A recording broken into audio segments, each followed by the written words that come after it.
नमस्कार बंधु बान्धवीসকল আজি আপোনালোকলৈ মানে এটা বেলেগ ৰেচিপি হৈছে চিলি চিকেন আজি মানে চিলি চিকেন খাবলৈকে বহুত মন গল আৰু এইকাৰণে বলো বনাবলৈ এটা চিলি চিকেন খিনি মানে ফ্ৰাই কৰি আছে মাংসটো প্ৰথমে এনেকে ফ্ৰাই কৰি লব লাগিব ইয়াত মছলা গোটেই এড কৰা হৈ গৈছে যি মছলা দিও গোটেইখিনি দি দিছো দি এনেকে ফ্ৰাই কৰি আছো ইখিনি সিজালৈকে আৰু সিজিলে আৰু এৰপৰা নমাই থৈ দিম আৰু ইয়াতে আমি তেলটো দি দিলো আৰু ইবাৰ তেলটো গৰম হ'বলৈকে দি দিছো অলপ টাইম আমাৰ তেল গৰম হৈ গৈছে ইয়াতে গোটা জিৰা দি দিছো অলপমান আৰু গোটা জিৰা দি ইয়াতে আমি কাটি থোৱা পিয়াজ দিছো পিয়াজ তেলত লৰাই দিছো এনেকে আৰু তাৰ পাছত দিওঁ ইয়া হৈছে আমাৰ পিয়াজৰ ঠাৰি এনেকে কাটি থৈ দিছিলো ইয়া দি দিম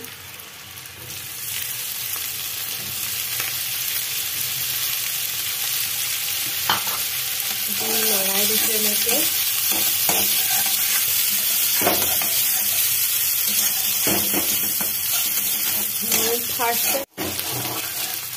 ইয়া আমি এবাৰ দিম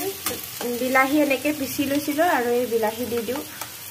বিলাহীটো পিচি ল'ব লাগে পিচি ল'লে বেছি ভাল হয় আৰু ইয়াতে দি দিছো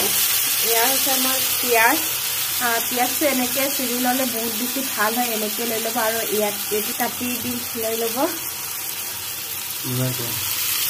সেইখিনি গোটেইখিনি একেবাৰে এনেকে দি দিছো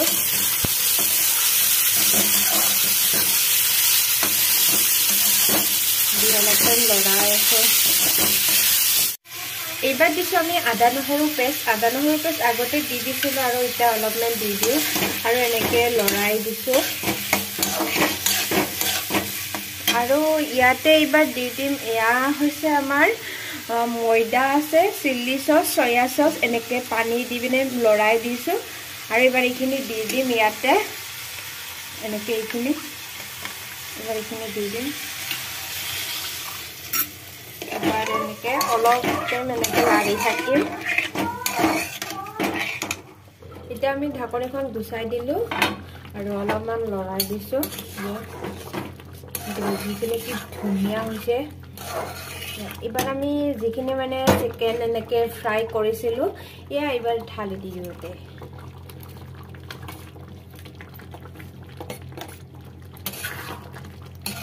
লৰাই দিছো এনেকে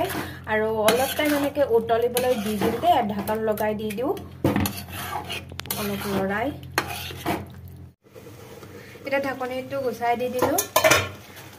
আৰু ইয়া আমাৰ চিকেন চিলি হৈ গ'ল অলপমান লৰাই দি দিছো পুৰা সিজি গৈছে পিয়াজ গোটেইখিনি সিজি গৈছে আৰু গোটেই হৈ গ'ল আৰু এবাৰ নমাই দি দিছো আৰু পাছত কি কৰিছে দেখাই আছো আপোনালোকক